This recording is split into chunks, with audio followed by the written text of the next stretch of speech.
नमस्कार, India TV पर आपका स्वागत है। मैं हूं आपके साथ पवन नारा। साल 2026 आधे से ज्यादा बीत चुका है, लेकिन वंदे मातरम पर कांग्रेस 1937 से आगे बढ़ना नहीं चाहती। वंदे मातरम पर कानून बन चुका है, लेकिन कांग्रेस वंदे मातरम के 2 स्टैंजा से ज्यादा गाने को तैयार नहीं है। 1937 में मुस्लिम लीग की आपत्ति के बाद वंदे मातरम के 6 स्टैंजा नहीं गाने का फैसला हुआ था। बंटवारे में मुस्लिम लीग जिन्ना के साथ पाकिस्तान चली गई, लेकिन मुस्लिम लीग की आपत्ति अभी तक हिंदुस्तान में बनी हुई है। जिस वंदे मातरम को 1920 तक हिंदू मुस्लिम साथ मिलकर गाते थे, जो बंगाल विभाजन के लिए एक मजबूत हथियार बना था उसका विरोध करने के लिए, उसे गैर इस्लामिक बताकर छोटा कर दिया गया। लेकिन उसके बाद भी मुस्लिम नेता वंदे मातरम के 2 स्टैंजा तक गाने के लिए तैयार नहीं हुए। बीजेपी ने साफ कर दिया, वंदे मातरम के सम्मान से कोई समझौता नहीं करेंगे। बीजेपी ने आज वंदे मातरम पर प्रस्ताव पेश किया। कानून पहले ही पास हो चुका है। अब हर रोज राहुल गांधी से, सोनिया गांधी से वंदे मातरम पर सवाल पूछने की बीजेपी बात कर रही है। कांग्रेस क्यों पूरे वंदे मातरम के खिलाफ है? इस लाइन को लेकर बीजेपी शहर शहर, गांव गांव जाने की बात क्यों कर रही है? क्या वंदे मातरम को भी धार्मिक चश्मे से देखना चाहिए? क्या राष्ट्रीय गौरव में भी हिंदू मुस्लिम करना सही है? और क्या हर फैसला वोट बैंक के हिसाब से करना जरूरी है? और सबसे बड़ा सवाल यह कि वंदे मातरम के आधार पर वोट तय भी होते हैं या नहीं? इन सब पर हम करेंगे बात। सबसे पहले मेहमानों से आपका परिचय करवाते हैं। शिवम त्यागी हैं, बीजेपी के प्रवक्ता हैं। ओमजी उपाध्याय हैं, डायरेक्टर हैं, इंडियन काउंसिल फॉर ICHR के हैं। विवेक साइलस है, प्रवक्ता समाजवादी पार्टी के हैं। और शादाब चौहान, प्रवक्ता AIMIM के। शिवम त्यागी जी, जब देश आगे बढ़ रहा है, 80 साल आजादी को हो चुके हैं, वंदे मातरम पर एक कानून पास हो चुका है, क्या इस बहस को एक बार फिर ग्रास रूट पर ले जाने की जरूरत है या बीच का कोई रास्ता निकाला जा सकता है? 80 साल पहले अगर आपके परिवार की एक महत्वपूर्ण जो चीज थी, जिससे उसकी पहचान थी, जो आपका गौरव थी, किन्हीं कारणों की वजह से, रिलीजियस ग्रुप्स के प्रेशर की वजह से उसको आपने छोड़ दिया था और आज आप उसको वापस अपना रहे हैं, तो गलत है कि सही है? सही है, कानून पास हो गया, बात ही खत्म हो जाती है। तो फिर पहला तो जवाब ये। तो कुल मिलाकर मैं मानता हूं कि जो भी इस देश के लिए राष्ट्रीय गौरव का विषय है, और खासतौर पर राष्ट्रगीत जो कि जैसे जिस अवस्था में गाया जाता था, जो 6 स्टैंजास गाए जाते थे, जिसको लेकर कानून लाया गया और पास किया गया, मैं मानता हूं वो इस देश के लिए गौरव का विषय है। उसमें हिंदू मुस्लिम वाली कोई कहानी नहीं है। अगर होती तो 1871 से लेकर 1937 के बीच में हर जगह पूरे 6 स्टैंजास गाए ना गए होते। खास तौर पर कांग्रेस का जो अधिवेशन हुआ उसमें गाया ना गया होता, इस देश में उसको लेकर इशू बनाया गया होता, लेकिन ऐसा कुछ नहीं हुआ। लेकिन रिलीजियस ग्रुप्स की बात मानकर और खास तौर पर दबाव बनाया गया इस बात को कि कुछ मुस्लिम मित्र जो हैं, खासतौर पर CWC में जो एक प्रस्ताव पारित हुआ, उसमें यह बाकायदा चिट्ठी में लिखा गया कि इस देश में जो कुछ मुस्लिम फ्रेंड्स हैं हमारे, उनको जो है इन शब्दों से, इन स्टैंजास से प्रॉब्लम है, इसलिए इनको यहां से हटाया जाता है और 2 ही स्टैंजास चलेंगे। क्यों? बिल्कुल नहीं चाहिए। हिंदुस्तान, पहली बात तो यह कि जब सबका है, हिंदू मुस्लिम सिख ईसाई का है, और वो जो राष्ट्रगीत है वो भी सबका है, तो उसको एक ही नजर से देखने की आवश्यकता नहीं है। जब वो पूरे 6 स्टैंजास के साथ चल रहा था, चलना चाहिए, चलेगा। और अब अगर उसको कोई ऐसा नहीं मानता है या उसका अपमान करता है, तो मैं मानता हूं कि उसके साथ वही सुलूक किया जाएगा जो उस कानून में है। कानून के तहत आप कह रहे हो सुलूक किया जाएगा। समाजवादी पार्टी प्रवक्ता से मैं जानना चाहता हूं, सर, ये वंदे भारत पर बहस क्या सचमुच बहस है या फिर बनाई जा रही है? कांग्रेस और बीजेपी के बीच की बैट बॉल है? नहीं, देखिए, जहां तक वंदे मातरम का सवाल है, हमारा राष्ट्रगीत है और हम सबको सम्मान करना चाहिए। बिल्कुल, उसमें कोई 2 राय है ही नहीं, और ना ही उस पर कोई बहस की जा सकती है। लेकिन अभी 80 साल पुरानी बात की है भारतीय जनता पार्टी के हमारे मित्र प्रवक्ता ने। थोड़ा सा और पीछे जाइए। जब अंग्रेजों का शासन था, हम गुलाम थे, उस समय वंदे मातरम बोलने पे भी सीधे जेल हो जाती थी, कोड़ों से मारा जाता था। वंदे मातरम हिंदुस्तान में बोलना एक अभिशाप हो गया था। उस समय RSS और जनसंघ क्या कर रहा था? उस समय RSS और जनसंघ जो है वो अंग्रेजों का साथ दे रहा था, बिल्कुल दे रहा था। ये तो इतिहास है, इसको ये बदल नहीं सकते, इनका इतिहास है। जब देश आजाद हुआ, वंदे मातरम के बाद तिरंगे का पहला विरोध किसने किया? RSS ने किया। संविधान का पहला विरोध किसने किया? आरएसएस ने किया। यहीं दिल्ली में बैठ के प्रतियां जलाई गई, उनको फाड़ा गया, ये आरएसएस का काम था। 52 साल तक किसने अपने मुख्यालय पे तिरंगा नहीं फहराया, तिरंगे अपमान किया नागपुर में, वो आरएसएस था, भारतीय जनता पार्टी का संगठन था। अंग्रेजों से पेंशन किसने खाई? अंग्रेजों से पेंशन आरएसएस के लोग खाया करते थे, 65 रुपए महीने की। और आज यही भारतीय जनता पार्टी अपने आप को सबसे बड़ा देश बताती है और वंदे मातरम के समर्थन में आई। कोई दिक्कत नहीं है, देर आए सवेर आए, कोई दिक्कत नहीं है। जहां तक समाजवादी पार्टी की, मैं कांग्रेस में बात नहीं कर सकता क्योंकि मैं कांग्रेस का प्रवक्ता नहीं हूं, लेकिन जहां तक समाजवादी पार्टी का सवाल है, समाजवादी पार्टी वंदे मातरम का पूरा सम्मान करती है। लेकिन हां, एक बात हमारे राष्ट्रीय अध्यक्ष जी ने जरूर कहा, गाना चाहिए, सबको जाना चाहिए, सम्मान करना चाहिए, लेकिन किसी पे थोप नहीं कर सकते। आपको गाना है भाई, सम्मान में बिल्कुल सब खड़े हो जाते हैं। उसमें कोई राजनीति नहीं होनी चाहिए कि वो 2 मिनट का है या 3 मिनट 10 सेकंड का है। वो देश की जनता है, वो जिस प्रकार गाना चाहे वो गाए। आजादी समझ में आती है, लेकिन कुछ राष्ट्रीय प्रतीक हैं, उनके प्रति प्रतिबद्धता होना क्या गलत है? बिल्कुल नहीं है, बिल्कुल नहीं है, एकदम नहीं है।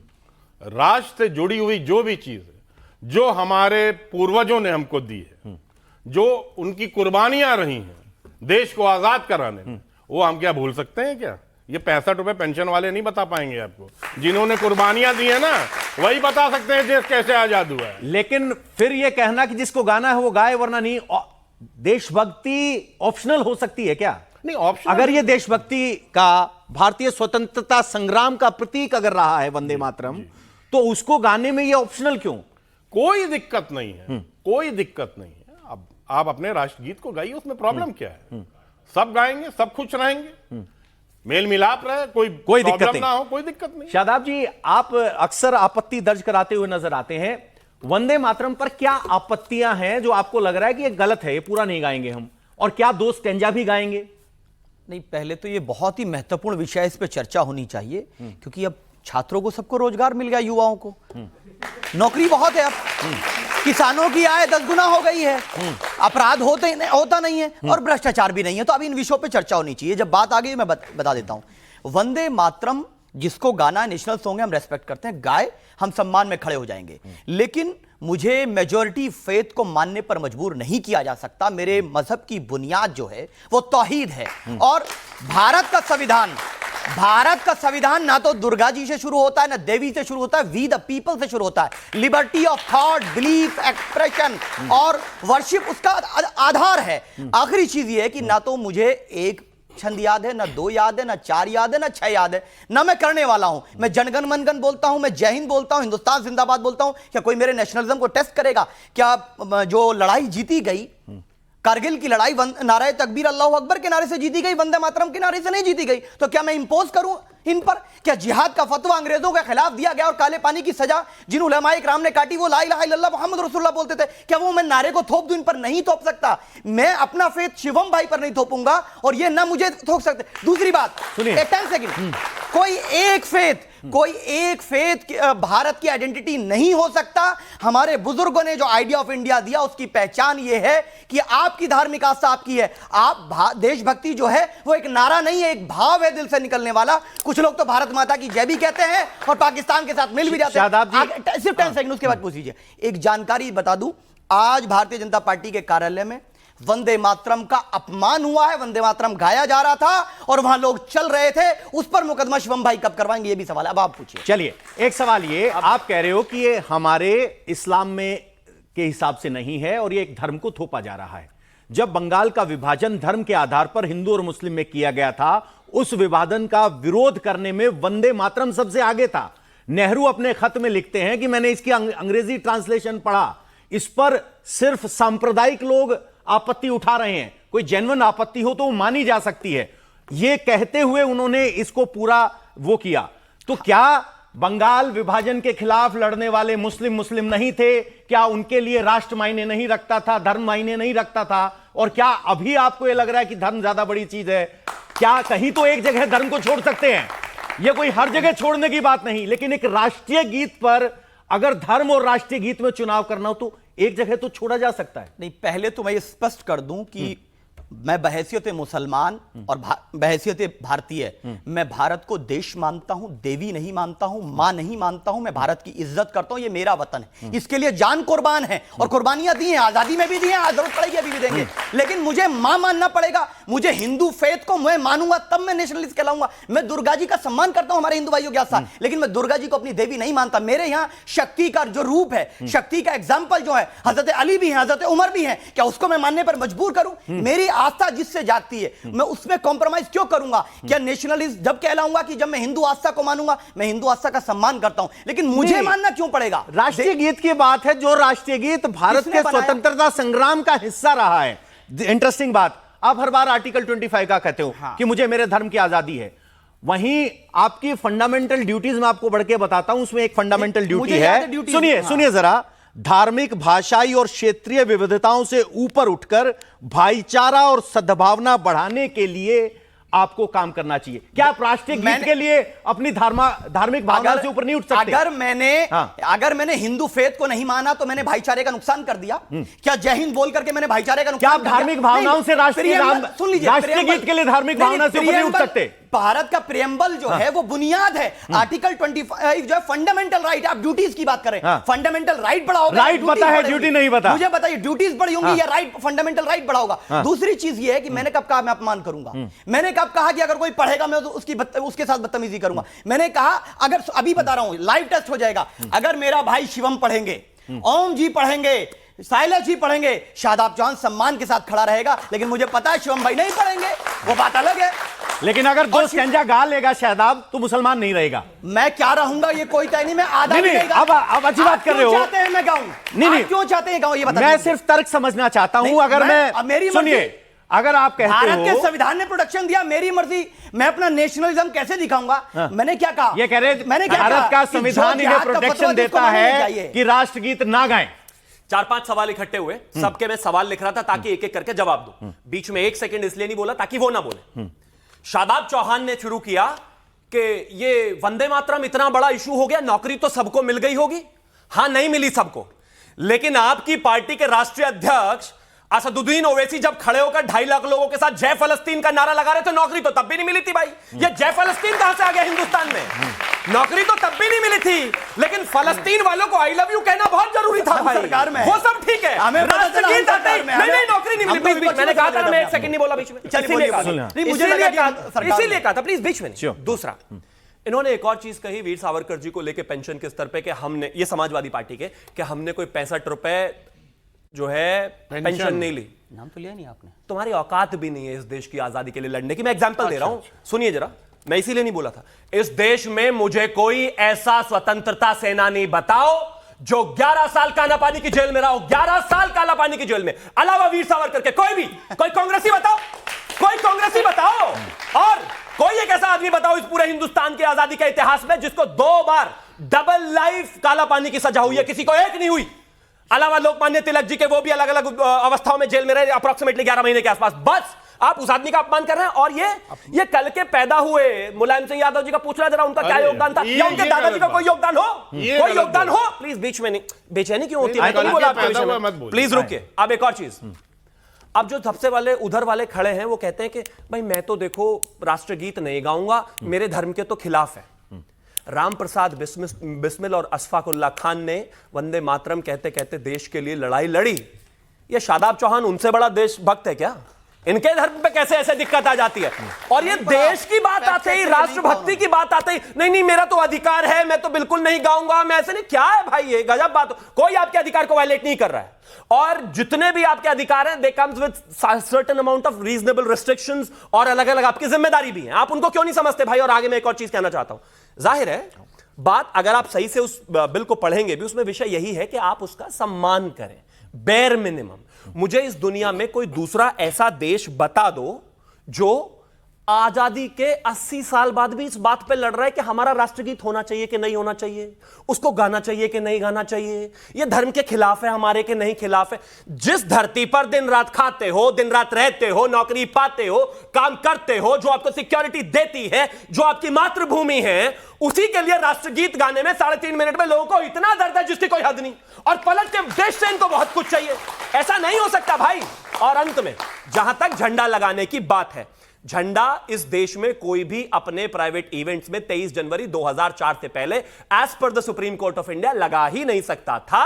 सुप्रीम कोर्ट का निर्णय आया जब नवीन जिंदल इस विषय को लेकर गए कि हम अपने प्राइवेट ऑफिसेज और इवेंट्स में झंडा लगाना चाहते हैं, तिरंगा लगाना चाहते हैं, तब यह शुरू हुआ। और जहां तक वंदे मातरम का विषय है, 1956 में जब हमारा अखिल भारतीय अधिवेशन हुआ, पूज्य गुरुजी ने संघ की शाखा में बाकायदा खड़े होकर वहां पर जो है वंदे मातरम गाया। आज आप हमसे सवाल कर रहे हो, गजब बात हो गई। हमारे जो साथी थे, हमारे जो पार्टी वाले थे, हमारे जो विचारधारा वाले थे, वो 11-11 साल जेल में रहे हैं। काला पानी 12.5 किलो सरसों बैल की जगह लग कर पेली है। आपके किसी ने पेली हो तो बताओ। नेहरू जी कहां थे बताओ भाई, कहीं किया हो थोड़ी बहुत मेहनत। ओम जी उपाध्याय, हम आपसे समझना चाहते हैं, संस्कृताइज्ड बंगाली यानी संस्कृत और बंगाली के मिश्रण से वंदे मातरम बना है। अगर मेरे से आप पूछोगे तो स्कूलों में हमने 2 स्टैंजा गाए, इसलिए 2 स्टैंजा याद है। 6 गाए ही नहीं गए तो किसी को याद नहीं है। बहुत से लोग जो दावा करते हैं वो अटक भी जाते हैं। सवाल यह है कि क्या इस संस्कृताइज वंदे मातरम को राष्ट्रगीत समझकर गाना या उसको धर्म के चश्मे से धार्मिक एंगल ढूंढना किस तरह से जायज और वाजिब है? क्या सचमुच इसमें धर्म का एंगल है? आप जरा संस्कृत को हिंदी करके बताइए लोगों को। देखिए, केवल मातृभूमि की आराधना है, एक बात। दूसरी बात, मातृभूमि को यह सही है कि मां दुर्गा, मां लक्ष्मी, मां शारदे के साथ इक्वेट किया गया है। तुम्हें दुर्गा दस प्राणधारिणी, कमला कमल दल विहारिणी। लेकिन उसके साथ ही इतनी बड़ी सच्चाई है। यहां मेरे देश का युवा बैठा है, 1892 में जब 3 दिन 3 रात स्वामी विवेकानंद ध्यान करके उठे और उनसे किसी ने पूछा कन्याकुमारी में कि आपने इस ध्यान में क्या देखा, निष्कर्ष क्या है आपके ध्यान का?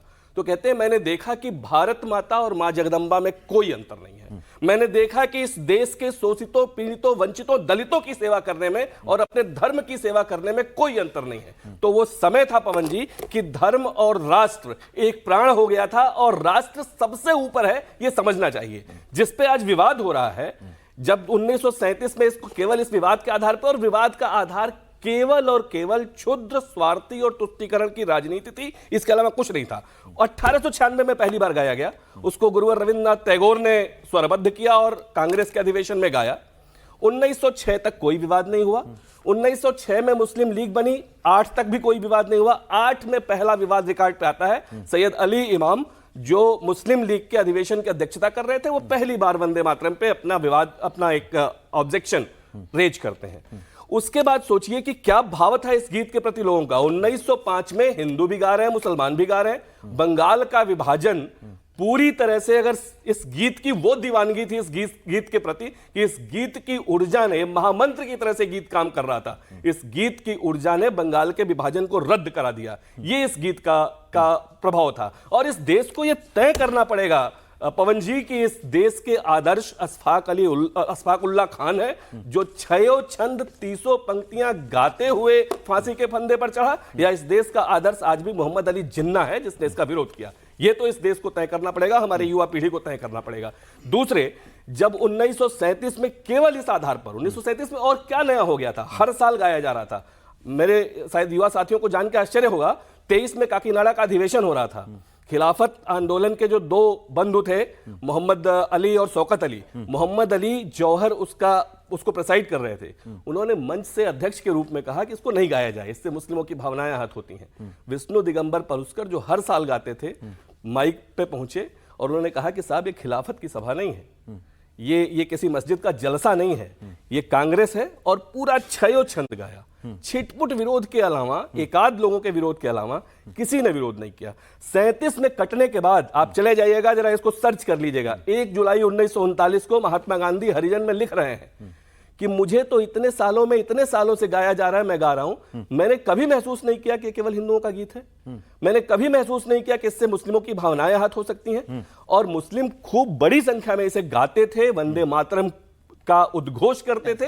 ये मंत्र की तरह से काम कर रहा था। पूरे आजादी के आंदोलन को जिस तरह की ऊर्जा दी इस गीत ने, इस मातृभूमि से जिस तरह से, ठीक है मेरे भाई सादाब ये कह सकते हैं कि मां नहीं मानते, क्यों नहीं, तमिल का राज्य गीत आपको पता है?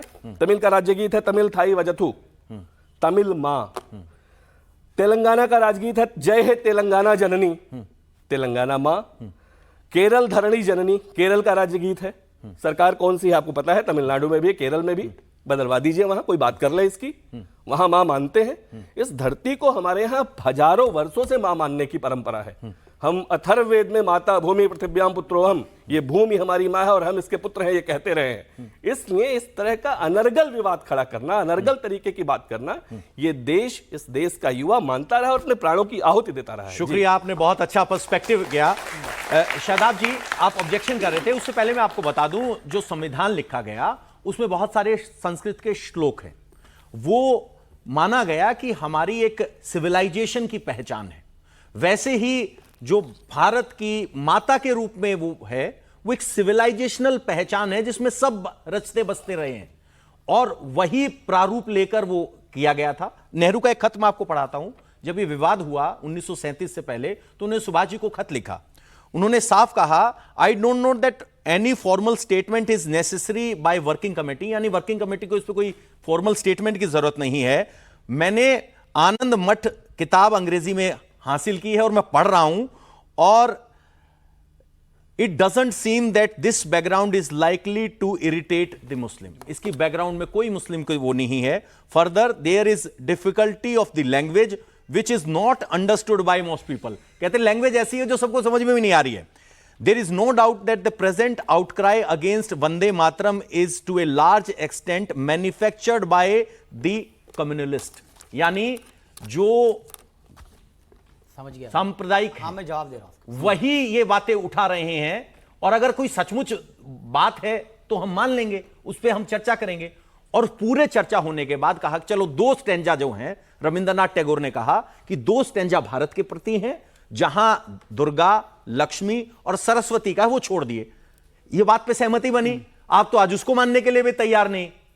नहीं, अगर कोई पढ़ता है, मैं कह रहा हूं कि भारत के प्रति सम्मान की और प्रेम की भावना जिसकी जिस नारे से उत्पन्न होती है।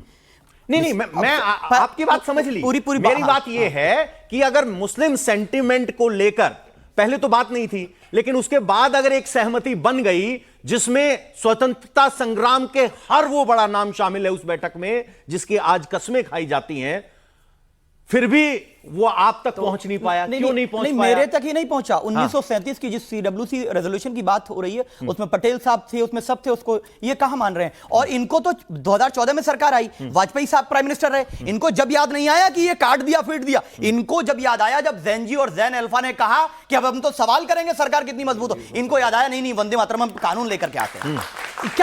वंदे मातरम कानून वैसे जेन ज़ी आंदोलन से पहले आज का 2025 में पास हुआ था।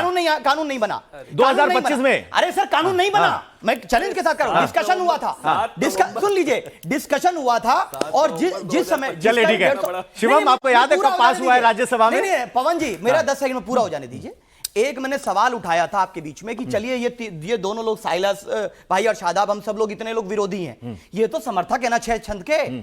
आज बता दीजिए, इनके राष्ट्रीय कार्यालय में राष्ट्रीय अध्यक्ष की पहली मीटिंग में वंदे मातरम का अपमान हुआ, वंदे मातरम गाया जा रहा था। संबित ने खुद ट्वीट किया है, संबित पात्रा जी ने, और लोग चल रहे हैं। उन पर मुकदमा दर्ज कराने की हिम्मत है क्या? सारा नेशनलिज्म का टेस्ट मुझसे होगा, बीजेपी वालों से नहीं होगा, लेकिन एक शब्द नहीं बोल सकते उनके खिलाफ। बोले चैलेंज के साथ कह रहा हूं, आजादी के आंदोलन में इन्होंने नहीं गाया, ये बदला पूरा कर रहे हैं। जब तो ये नहीं गा रहे थे, जब तो ये लोग, अच्छा इन्होंने जिन्ना का जिक्र किया, मैं तो नहीं जानता जिन्ना कौन है, क्योंकि मैं तो इंजीनियरिंग का स्टूडेंट हूं। वही वाला तो नहीं है जो जिसके मजार पर गए थे बीजेपी के अध्यक्ष, वही तो नहीं है क्या?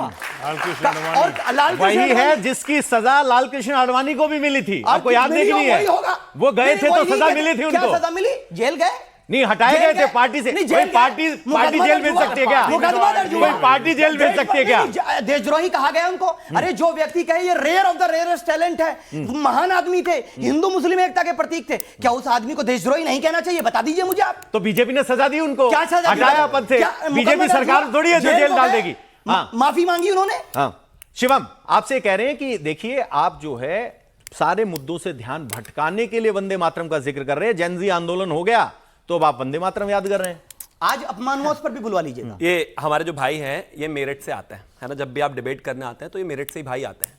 ये आदमी जो मेरठ के फलौदा गांव से भी बाहर नहीं निकला, ये फलस्तीन वालों को पैसे इकट्ठे कर करके भेज रहा था चंदा, वो विरोध नहीं है।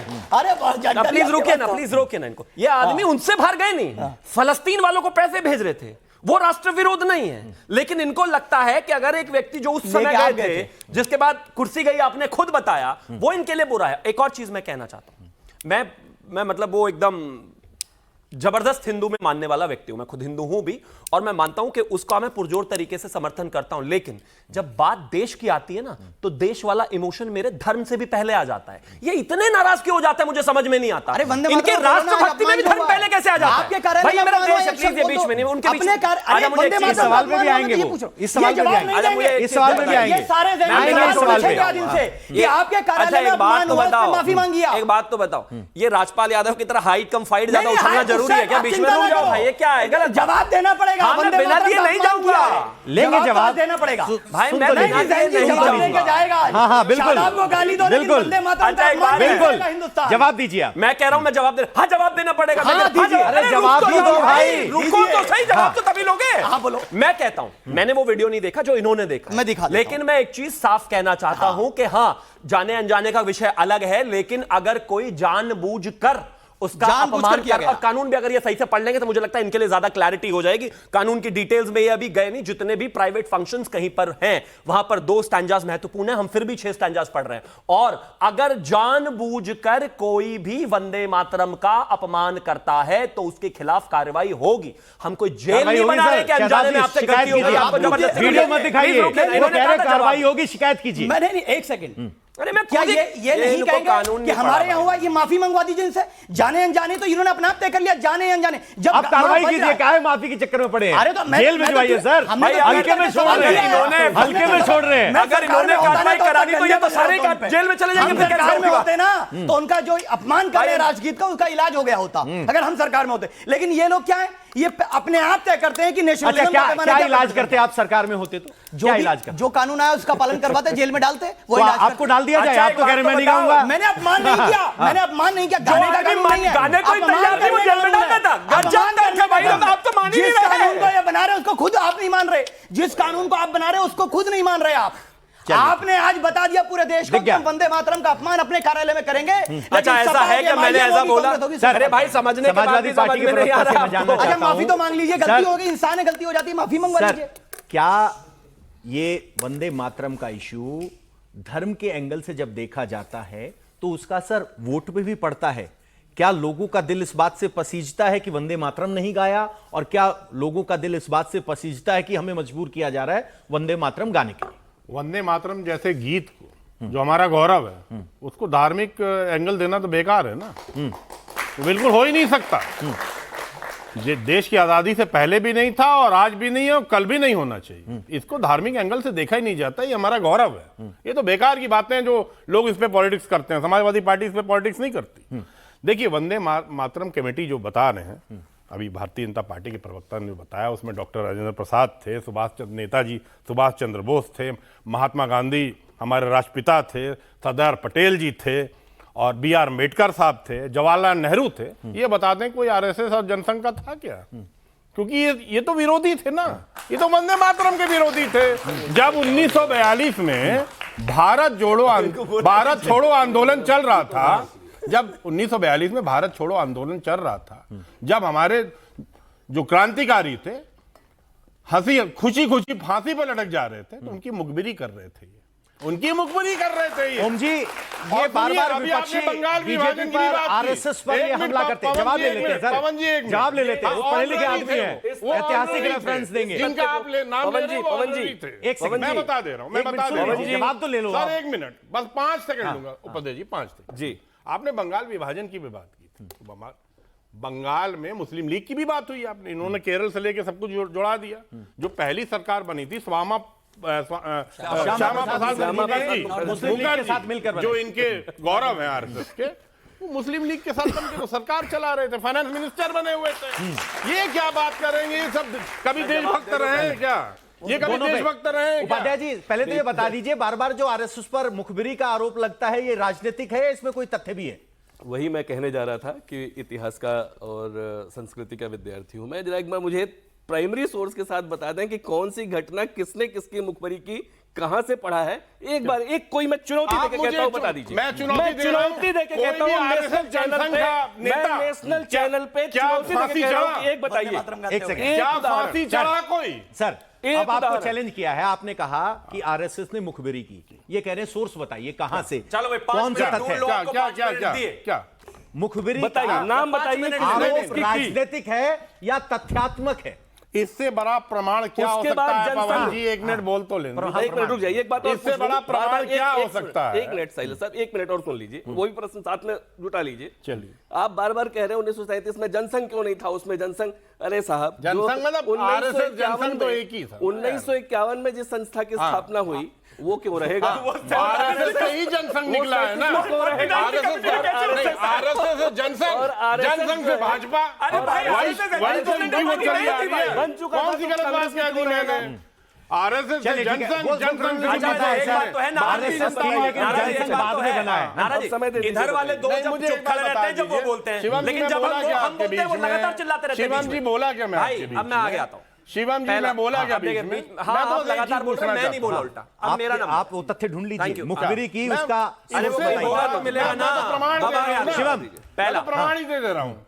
इस देश में 1942 मैं सम्मान एक चीज कहना चाहता हूं, प्लीज आप इनको समर्थन इतिहास नहीं RSS ने पढ़। अरे किया भाई था ये कि नहीं समाजवादी किया? का ऑफिस नहीं है, लड़ना नहीं है, एक एक करके बात कर रहे हैं, क्यों चिल्लाना है? रुको ना प्लीज। ब्रिटिश, आप इनको रोक ब्रिटिश देंगे। आर्मी में भर्तियां करा रहे थे एक मिनट, हिंदुस्तान के खिलाफ। रुकिए। यहाँ पर खड़े होकर रुकिए बड़ी बातें कर मैं रहे हैं। जवाब दे ब्रिटिश दूं। आर्मी में भर्ती के लिए अपील महात्मा गांधी ने भी की थी, याद अरे है वो आपको? क्यों की थी उसका आधार भी हाँ, सुनिए। उसका आधार भी दस दिया सेकंड था। दे दीजिए। हाँ, एक चीज कहना शिवम चाहता हूं बताइए सबसे पहले। हाँ, उसके बाद मुझे इस देश में असहयोग आंदोलन अभी की आप लोगों ने महात्मा खिलाफत, गांधी को असहयोग गोली मार दी। आंदोलन उन्हीं की पूजा कर रहे हैं। Please आप एक इनको मिनट सुन रोकेंगे, लीजिए सर this आप। is wrong। इस देश में असहयोग आंदोलन के खिलाफ और उसके समर्थन में ना होने वाले तो डॉक्टर भीमराव अंबेडकर जी भी थे। बाबा साहब भी उसके खिलाफ थे, भाई नहीं थे उसके साथ वो उस समय। तो मतलब आप उनको राष्ट्र विरोधी मान लोगे? अब भर्ती की बात आता है, ये कहते हैं कि अंग्रेजों की सेनाओं में भर्ती, सिचुएशन ये हो गई थी कि मोहम्मद अली जिन्ना ने खास तौर पर इस बात की कॉल की थी कि आने वाले समय में अगर बंटवारा होगा तो स्थितियां खराब होगी, इसलिए ज्यादा से ज्यादा जितना हो सके मुसलमानों को इसमें भर्ती कराइए सेना में। फिर उसके आधार पर पलटकर वीर सावरकर और बाकी हिंदू नेताओं ने कहा था कि यह आने वाले समय में बंटवारे के समय भारी दिक्कत पैदा कर सकता है, इसलिए भर्ती होनी चाहिए। ये थी स्थिति उसकी। करंट आप कुछ भी फर्जीवाड़ा कर, प्लीज बीच में नहीं भाई। अभी पहले आप प्रूफ ढूंढिए, इनको पहले मुखबिरी का प्रूफ ढूंढवाइए पहले, बाकी सब बातें बाद में। चलिए ठीक बीच में है, नहीं, आप जरा छात्रों से बात रोकिए ना। करो। उपाध्याय जी कुछ ऐड करना क्यों चाहते रहते हैं? हैं? आ रहे हैं, उपाध्याय जी के बाद। पवन जी, एक प्रश्न और इन लोगों ने उठाया, बार बार उठाते हैं, मैं नाम बता दे रहा हूं। बार बार कहते हैं कि हाँ, साहब गूगल संघ का किसने 25 में संघ बना, 33 से सक्रिय हुआ, और 150 नाम मैं अभी बता सकता हूं, इन्होंने 10 नाम 5 नाम ही कहा, खोज दीजिएगा। Home department political file number 28343, इससे होम डिपार्टमेंट इंटेलिजेंस रिपोर्ट्स 1942-43, मैं 10-15 नाम बता दे रहा हूं जो दायित्वधारी थे, जिन्होंने केवल कारावास ही नहीं, इनमें से 3 ऐसे थे जिनको ब्रिटिश विरोध करते हुए या आजादी के आंदोलन में गोली लगी। बाबूराव बेगड़े, अड्डाजी सिरास, बालाजी रायपुरकर, बीएम देव, दादा नाइक। 42-43 की बात कर रहा हूं मैं। पॉलिटिकल, मैं फाइल के क्रमांक लिंक भी शेयर कर दीजिएगा आप सर। सुन ही नहीं रहे। अब जरा सवाल। रमाकांत केशव, दादा नाइक, बाबूराव बेगड़े, कीजिए ना, इतने सारे नाम हैं। आप लोग 39 में बार-बार सबसे कहते पहले हैं। हमारे ही मेरठ में गोली लग गई थी शाखा लगाने को लेकर, हमारे ही यहाँ। और ये देखिए सर, फॉल्ट नैरेटिव आप जो दिया जाता जरा है। जैन जी से पूछ लेते हैं। जी आपका सवाल पूछिए। सर, 24 जनवरी 1950 को हमारे माननीय उस वक्त के जो संविधान सभा के जो चेयरमैन थे डॉक्टर राजेंद्र प्रसाद, उन्होंने कहा था कि जितना सम्माननीय हमारे लिए नेशनल एंथम है उतना ही वंदे मातरम होना चाहिए, इसमें कोई दो मत नहीं है। मैं एक युवा हूं और मैं इन सभी युवाओं की तरफ से यह पूछना चाहूँगा कि आज जो उस वक्त अंग्रेज थे, उस समय वंदे मातरम का सवाल था, आज एआई है, आज एम्प्लॉयमेंट की बात होनी चाहिए। आज हमारे देश में युवा 70 घंटे एक वीक में काम कर रहा है इनफॉर्मल सेक्टर में। आज 29% से ज़्यादा युवा ग्रेजुएट हैं किंतु उन्हें एम्प्लॉयमेंट नहीं मिला है। शिवम जी, इनका सवाल ये है कि वंदे मातरम पे बहस बेकार है, असली मुद्दों पर आप बात क्यों नहीं कर रहे? यही ना? लेजिस्लेटिव असेंबली का महत्वपूर्ण समय। अब मैं जवाब दे दूं। अब मैं एक जवाब मुझे देने दीजिए। हाँ, आपकी सारी बातें सही हैं, इसमें कहीं कोई दो राय नहीं है। पहली बात तो ये कि इंडिया टीवी से लेकर जितने भी प्लेटफॉर्म्स हैं, जब जब वो रोजगार पर डिबेट करते हैं हम उस पर भी आते हैं। यह भी बात एक सच्चाई है कि इस देश में 2014 से पहले मात्र 350 स्टार्टअप हुआ करते थे, आज 2.5 लाख से ज्यादा हैं। यह भी सच्चाई है कि जब हम हिंदुस्तान में आए, यहां पर बेरोजगारी दर एक जमाने में जो है 16% पहुंच गई थी, आज 3.5% पे। यह भी एक सच्चाई है कि इसी देश की स्थितियां इतनी ज्यादा खराब थी, एक स्थितियां इतनी खराब थी कि जहां हॉस्पिटल से लेकर सारी स्थितियां प्लीज रुक जाओ भाई, उस पर भी हम बात करने को तैयार हैं और हमेशा करते हैं। लेकिन वंदे मातरम का जो विषय है, ना ही तो यह धार्मिक है, ना ही ये राजनीतिक है, और जैसा कि आपने कहा कि इसके सम्मान को लेकर जो है कहा गया था डॉक्टर राजेंद्र प्रसाद द्वारा, तो सिंपल मान ले, इसमें कोई नाराजगी नहीं होनी चाहिए। अगर ये नाराज ना हो तो ये विषय ही ना बने। प्रॉब्लम यहां पर ये आ रही है कि कांग्रेस आके कहती है कि हम 2 स्टैंजा के बाद गाएंगे नहीं, तो डिबेट हो रही है, वरना डिबेट भी नहीं होती। इस पर तो मुझे लगता है शायद चर्चा भी ना होती। बिल्कुल। सर, यहाँ पर डिबेट चल रही है वंदे मातरम के बारे में। मैं जेनजी की ओर से बोल रहा हूँ कि क्या है दक्षिण, क्या है वाम, जनता को रोटी से काम, वंदे मातरम से काम नहीं है। दूसरी बात सर, मैं कहता हूँ यहाँ पर कि सर बताते हैं कि स्वामी विवेकानंद जी कन्याकुमारी में जब उठे तो उन्होंने बताया कि अष्टभुजा माता दुर्गा में और माँ भारत में कोई अंतर नहीं है। लेकिन सर, कैसे वो माँ भारत की बेटी आज वंदे मातरम गाएगी, जिसको मणिपुर में नंगा किया जा रहा है और चलाया जा रहा है, वो मणिपुर की बेटी कैसे बोल सकती है? और सर, सबसे इंटरेस्टिंग बात है कि अगर आज का इंसान जो है उसको वंदे मातरम बोलने के लिए बाध्य किया जा रहा है और आप कह रहे हैं कि नहीं, आप रोटी के बारे में क्यों बात कर रहे हैं, आप गरीबी के बारे में क्यों बात कर रहे हैं? देखिए अशफाक उल्लाह खां जी को देखिए, उन्होंने बिना पेट भरे वंदे मातरम बोला था। किसने कहा कि आप सर, नहीं, रोटी सर, की यही बात है। दलील अगर सर ये बात कोई कहता भी है कि आप जो है वंदे मातरम गाइए क्योंकि आपके यहाँ रोटी नहीं है, ये गरीबी है, कोई दिक्कत हाइपोथेटिकल नहीं हो है। गया कि कोई कहता भी है तो भाई, किसी ने लेकिन कहा ही नहीं। सबसे पहले सर रोटी जरूरी है और किसने शिक्षा कहा? और मकान जरूरी है ना। नहीं नहीं, बिल्कुल ठीक कह रहे हो, लेकिन किसी ने भूखे पेट सर, मैं सिंपल से- राष्ट्रभक्ति दिखाने की बात ही नहीं की। यहाँ बात किया जा रहा है कि आप जो है कि इंसान को वंदे मातरम गाने के लिए मजबूर कर रहे हैं। उसमें सबसे इंटरेस्टिंग बात यह है कि आप जो है वंदे मातरम गाने के लिए मजबूर कर रहे हैं, लेकिन अगर हम नहीं गाना चाहते, हमारी फेथ है, हमारी इंटरेस्टिंग जो बात है वो हम कहना चाह रहे हैं, अंदर से कह रहे हैं, क्या देशभक्ति ऑप्शनल हो सकती है आपके लिए? बिल्कुल सर, मेरे लिए ये है कि मतलब जो देशभक्ति अंदर से हमको दिखाने की जरूरत है, कोई सर्टिफिकेट लेने की आवश्यकता नहीं किसी से। चलिए, ठीक है। कोई सर्टिफाई नहीं कर सकता है। जवाब दे दीजिए। ये कह रहे हैं इनके लिए देशभक्ति ऑप्शनल है। शिवम, आप थोप रहे हैं। 10 सेकंड में एक छोटा सा वीडियो सुना रहा हूं, मात्र 10 सेकंड। लड़की प्राइवेट पार्ट पे मार रही है, मेरे प्राइवेट पार्ट पे मारा गया है। हम रात भर सो नहीं पाए हैं, इतना ज्यादा दर्द हो रहा था, रात भर सिकाई कर करके यहाँ पे भी मारा गया। 22 पेपर कैंसिल करके झारखंड में महिलाओं को घेरा, पीटा और उनके प्राइवेट पार्ट्स पर मारा। पूना में क्या मणिपुर हुआ? याद है आपको, कल लेकिन रात कमाल में बात है कि पूना में क्या झारखंड हुआ? याद। मैं बोलूं प्लीज, ये क्या? बीच में नहीं। अगर उसी पे डिबेट भैया, करनी है तो आपसे कर भी लो, सवाल नहीं, पूछा जाएगा, आप भी जवाब कल दो। रात में पूना में भैया, क्या ये गलत हुआ बात है, ये गलत बात है। Thank you. दूसरा एक और क्योंकि चीज, वहाँ भाजपा की कोई सरकार थोप नहीं ऐसे रहा है, नहीं बोलेंगे। Please 10 second. अच्छा। ये क्या गलत बात है? यानी कोई थोप नहीं रहा है, कोई थोप नहीं रहा। मैं फिर से कह रहा हूं, दिल्ली कोई में कुछ थोप नहीं नहीं हुआ रहा था, है। लेकिन राष्ट्रगीत इस देश के लिए राष्ट्र गौरव का विषय है। क्या किसी ने आपको जबरदस्ती कहा? क्या किसी ने आपको किसी भी प्राइवेट इवेंट में आकर ये कहा कि नहीं, आपको 6 स्टैंजास गाने ही पड़ेंगे, याद करने ही पड़ेंगे? बिल्कुल, रोटी कपड़ा से काम है।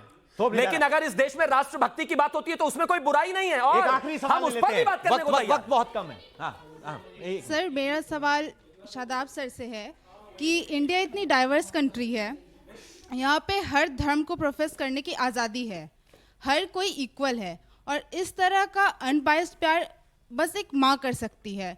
तो ऐसी कंट्री में वंदे मातरम यानी कि माँ का वंदना करना कैसे ऑप्शनल हो सकता है?